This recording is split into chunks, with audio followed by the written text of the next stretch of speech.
மக்கள் வணக்கம். மீண்டும் இந்த ஆலயம் நிகழ்ச்சிக்கு உங்கள் அனைவரையும் வரவேற்பதில் மிக்க மகிழ்ச்சி. நாளொன்று கழிவதற்குள் நான் படும் பாடு தாளம் படுமோ தரிபடுமோ என்று பாரதி பாடியது போலவே தான் பலருக்கும் இன்று வாழ்க்கை இருக்கிறது. இதில் நிம்மதியும் மகிழ்ச்சியும் நிரந்தரமாக இருப்பதற்கு ஆலயம் செல்வதே நல்ல வழி என்று ஆண்டோர்கள் சொல்வதுண்டு. அந்த வகையில் நாளும் ஒரு ஆலயத்தை உங்கள் பார்வைக்கு கொண்டு வருவதே இந்த ஆலயம் நிகழ்ச்சி. வாருங்கள், நிகழ்ச்சிக்கு செல்வோம்.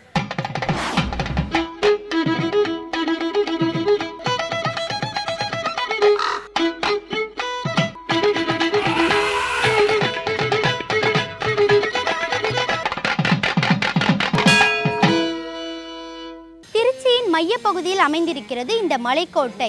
பார்ப்பதற்கு ரிஷபம் போல் உள்ள இந்த மலை உச்சியில் பழமை வாய்ந்த பிள்ளையார் திருக்கோவில் அமைந்திருக்கிறது. விபீஷணருக்கு அருள் புரிந்த இந்த மலைக்கோட்டை உச்சி பிள்ளையார் திருக்கோவிலையே இன்றைய ஆலயம் நிகழ்ச்சியில் நாம் காண இருக்கிறோம்.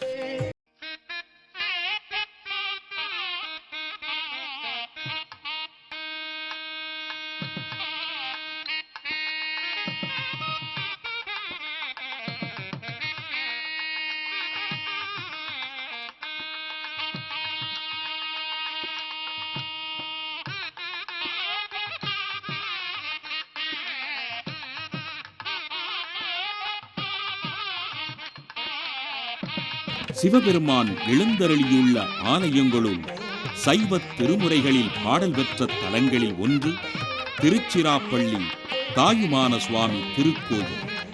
சென்னையிலிருந்து செல்லும் போது திருச்சி நகரின் நுழைவு வாயிலில் சத்திரம் பேருந்து நிலையம் அருகே அமைந்துள்ளது இந்த மலைக்கோட்டை திருக்கோயில். திரிசிரன் என்னும் 3 தலையுள்ள அசுரன் அரசு செலுத்தி இத்தல இறைவனை வணங்கி பெரும் பேறு பெற்றதால் திரிசிரபுரம் திரிசிரகிரி என பெயர் பெற்றது. இம்மலையின் பெயரை வைத்தே இந்நகருக்கு திருச்சிராப்பள்ளி என்ற பெயர் வழங்கி வருகிறது. பிரம்மன் வழிபட்ட தலமாதலால் பிரம்மகிரி என்றும், மலை ரிஷப வடிவில் தோன்றுவதால் ரிஷபாசலம் என்றும் அழைக்கப்படுகிறது.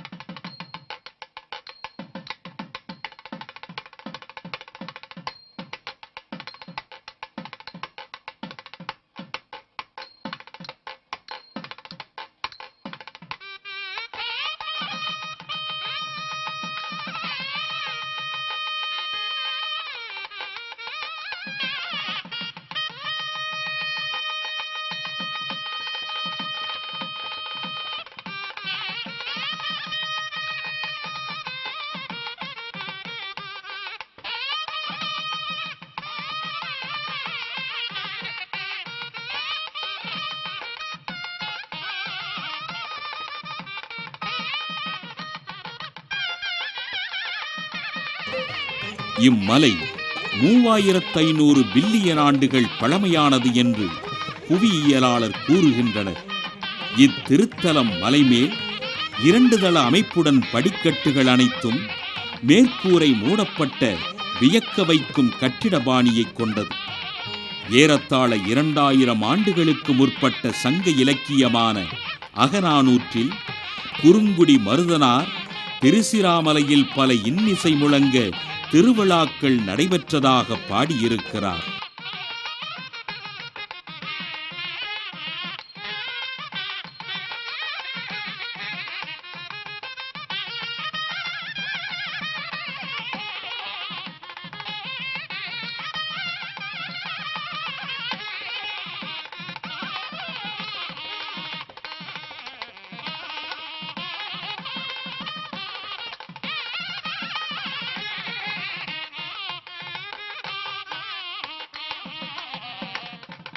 இந்த மலையின் உச்சியில் உச்சி விநாயகர் சன்னதி பிரமிக்க வைக்கும் வகையில் கட்டப்பட்டிருக்கிறது.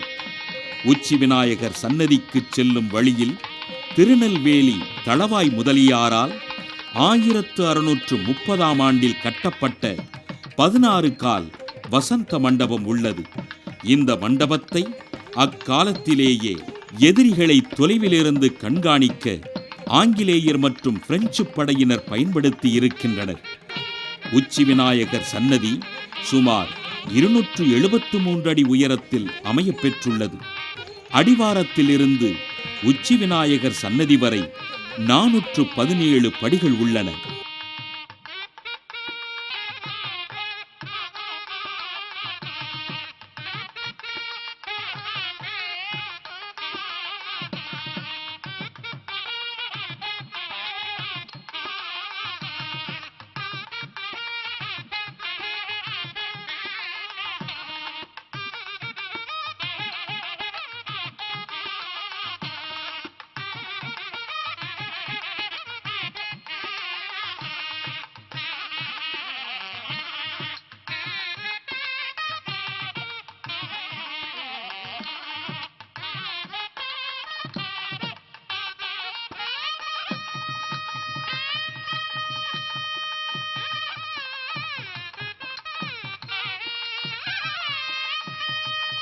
காமிக ஆகமத்தின்படி முறையாக கட்டப்பட்டுள்ள இத்திருக்கோவிலுக்கு செல்லும் வழியில் உள்ள மணிமண்டபத்தில் 2 டன் எடை, 4 அடி 8 அங்குல நீளம், 4 அடி 6 அங்குல குறுக்கள உள்ள பெரிய மணி ஒன்று அமைக்கப்பட்டுள்ளது.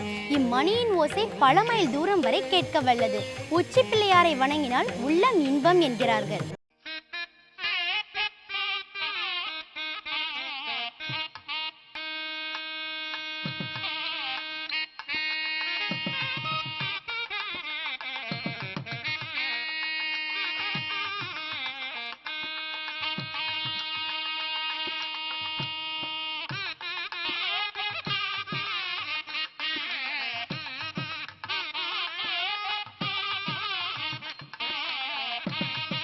ஸ்ரீராமர் பட்டாபிஷேகம் முடிந்த விபீஷணர் இலங்கைக்கு திரும்பியபோது ஸ்ரீராமர் தமது மூதாதையார் வழிபட்ட அரங்கநாதரின் சிலையை பரிசாக அளித்து அதனை பூமியில் வைக்கும்போது இடத்தில் பதிந்துவிடும் என்பதையும் தெரிவித்தார். செல்லும் வழியில் காவிரியில் நீராடி பூஜை செய்ய விபீஷணர் விரும்பினார். அரங்கநாதர் திருச்சியில் இருக்க திருவுளம் கொண்ட விநாயகர் விபீஷணர் முன் சிறுவனாக தோன்றினார்.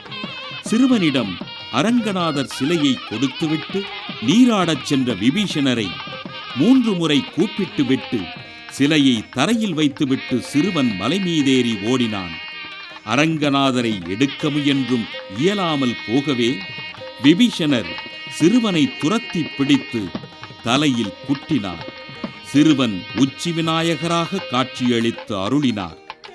உச்சி விநாயகர் சன்னதி பின்புறம் விபீஷணர் பாதத்தையும் மண்டியிற்ற தோற்றமும் எழுந்து ஓடுவது போன்ற தோற்றமும் பாறை மீது பதிந்துள்ளதை காணலாம். இன்றும் இந்த உச்சி விநாயகர் தலையில் 4 அங்குல ஆழமுள்ள விபீஷணரால் குட்டப்பட்ட பள்ளம் உள்ளது.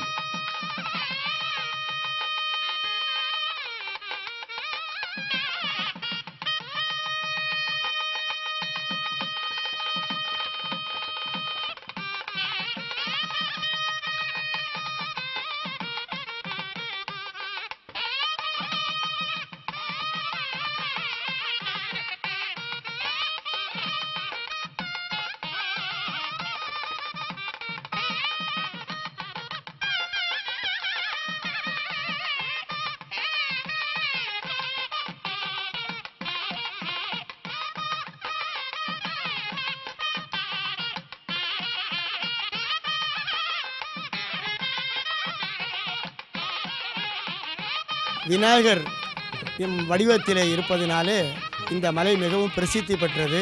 சுமார் 1 கோடி வருஷங்கள் இந்த விநாயகர் பழமையான விநாயகராகவும் சிற்ப சாஸ்திரத்திலே சொல்லப்படுகின்ற 32 லட்சணங்களிலே ஒரு 28-29 லட்சணங்களை உடைய விநாயகராகவும் இந்த திருக்கோயிலுக்கே உச்சிப்பிள்ளையார் கோயில் என்று வழங்கப்படுகின்ற அன்பர்களெல்லாம் நினைத்ததெல்லாம் அளிக்கப்படுகின்ற விநாயகர் வடிவமாக இந்த மலையே விநாயகர் வடிவமாக தோன்றுவதை நாம் இன்றும் காணலாம்.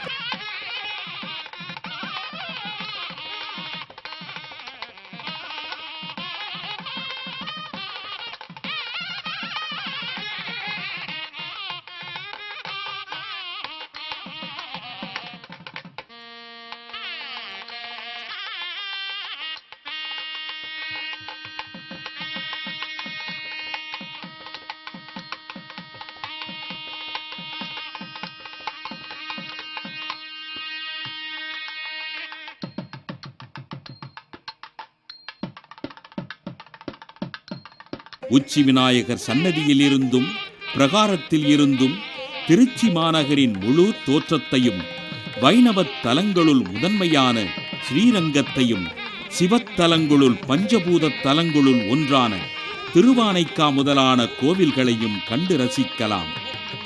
இப்படி பல சரித்திர வரலாற்று பின்னணியில் பிரமிக்க வைக்கும் வகையில் மலை உச்சியில் எழுந்தருளியிருக்கும் உச்சி பிள்ளையாரை ஒருமனதோடு வணங்கினால் உள்ள தெளிவும் உண்மை உணர்வும் ஏற்படும் என்று கூறுகிறார்கள்.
இன்றைய ஆலயம் நிகழ்ச்சியின் அடுத்த பகுதியாக வருகிறது திருப்புகழ்.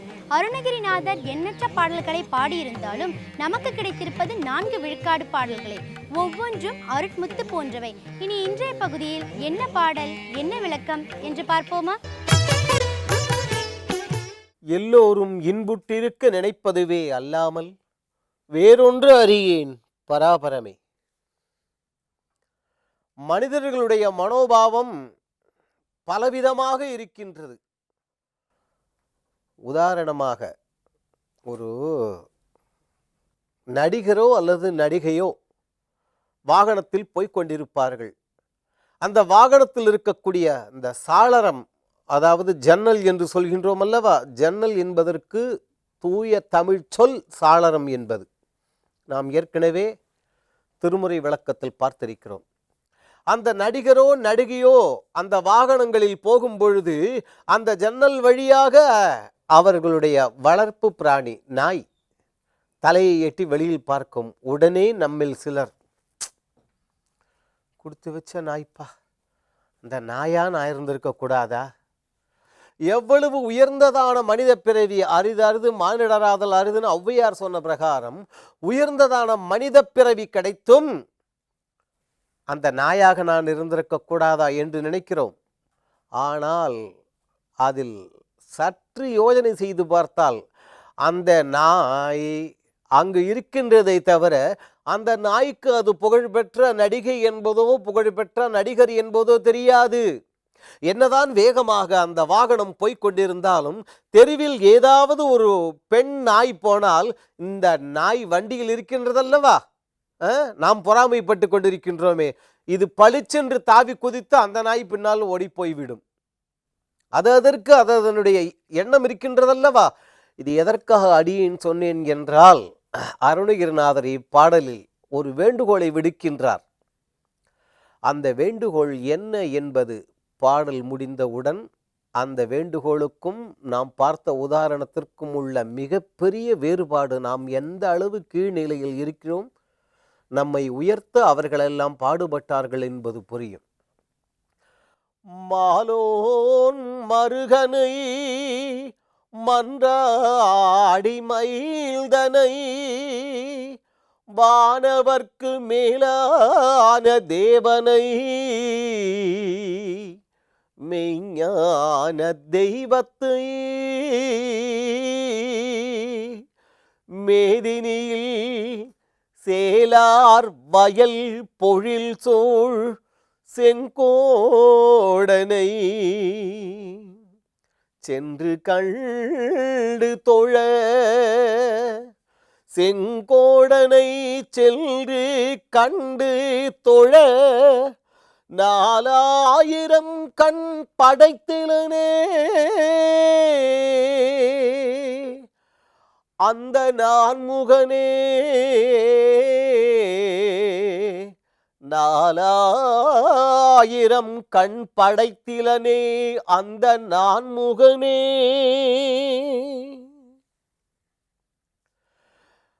மாலோன் மருகன், மாலோன்கிற வார்த்தைக்கு பொருள் மயக்கத்தை நீக்கக்கூடியவன், அறியாமையை நீக்கக்கூடியவன் என்று பொருள் உண்டு. அறியாமையை நீக்கக்கூடியவனுடைய மருமகன் முருகப்பெருமான். மன்றாடி மைந்தன் சிதம்பரத்தில் அங்கு எழுந்தருளி நடராஜ பெருமானாக ஆடிக்கொண்டிருக்கின்றான் அல்லவா. இந்த ஆலை அறிவியலிலும் திருமுறை விளக்கத்திலும் சிதம்பரம் என்பது நமது உடம்பு, உடம்பின் ஒவ்வொரு பகுதியும் எவ்வாறு சிதம்பரமும் இதுவும் அது ஈடு இணையே சொல்ல முடியாது. அந்த அளவு முன்னோர்கள் வகுத்து தொகுத்து பகுத்து அந்த சிதம்பர ஆலயத்தை எழுப்பியிருக்கிறார்கள். சிதம்பர ரகசியம் என்பது என்ன? நடராஜ பெருமான் எழுந்தருளி இருக்கும் இடம் இது. எப்படி நமது உடம்பின் இடதுகை புறத்தில் சற்று தள்ளி இந்த இதயம் இருக்கின்றதோ, இதே போலத்தான் சிதம்பரம் திருக்கோவிலிலும் அங்கே நடராஜ பெருமான் நடனம் ஆடக்கூடிய வடிவம் இருக்கிறது என்றெல்லாம் பார்த்தோம். ஆகவே மன்றாடி மைந்தன் என்றால் இங்கே ஆடக்கூடியவன் என்பது பொருள். அங்க ஆட்டம் இருக்கிற வரைக்கும் தான் நம்ம ஆட்டம். அந்த ஆட்டம் அடங்கி போய்விட்டால் நமது பெயரை மாறி விடுகின்றதல்லவா. அப்படி அங்கெங்கனாதபடி எங்கும் பிரகாசமாய் அருளோடு ஆனந்தபூர்த்தியாக நடனமாடிக்கொண்டிருக்கக்கூடிய அந்த சிவபெருமானுடைய மைந்தன், மன்றாடி மைந்தன் என்றார். மைந்தன் என்றால் தோளாற்றல் உள்ளவன், வலிமை படைத்தவன் என்பது பொருள். அப்படிப்பட்டவன் அவனை வணங்கி துதிக்க வேண்டாமா அப்பா? அவன் திருச்செங்கோட்டில் எழுந்தருளி இருக்கிறான். அப்படிப்பட்ட அவனை போய் நான் வணங்கி வழிபாடு செய்ய, தரிசித்து வழிபாடு செய்ய 4000 கண் அந்த பிரம்மதேவன், இந்த பிரம்மதேவன்னா அண்மை சுட்டு பக்கத்தில் இருப்பான், அடிச்சுடுவார் போல இருக்கு. 4000 கண் அந்த பிரம்மதேவன் கொடுக்கவில்லையே. அது என்ன 4000? வேறு எதுவும் அல்ல. ஒரு தடவைக்கு 1000 தடவை சொன்னாலும் நாம் ஒரு தடவை சொல்கிறோம் இல்லையா, அதுபோல பிரம்மதேவருக்கு 4 திருமுகங்கள், அதனால 4000 என்று போட்டார். இறைவனை சென்று அவனை கண்டு கையெடுத்து தொழுவதற்கு ஐயோ எனக்கு 4000 கண் கொடுக்கவில்லையே என்று நல்லதை நினைத்து அருணகிரிநாதர் அங்கே வருத்தப்பட்டார். அதே முருகப்பெருமான் நம் உள்ளங்களிலும் இல்லங்களிலும் எழுந்தருளி நல்லவைகளை நாம் காணவும், நல்லவைகளை நாம் அனுபவிக்கவும், நல்லவைகள் நம்மிடம் ஏராளமாக பெருகவும் அருள வேண்டுவோம். அவனும் அருளுவான். சரி நேயர்களே, இன்றைய ஆலயம் நிகழ்ச்சியில் இடம்பெற்ற கருத்துகளும் காட்சிகளும் உங்களுக்கு பயனுள்ளதாக அமைந்திருக்கும் என்று நம்புகிறோம். இந்நிகழ்ச்சி குறித்த உங்கள் கருத்துக்களை எங்களுக்கு தெரியப்படுத்துங்கள். மீண்டும் வேறொரு ஆலயம் நிகழ்ச்சியில் உங்களை சந்திக்கும் வரை உங்களிடமிருந்து விடைபெறுவது சரண்யா. நன்றி, வணக்கம்.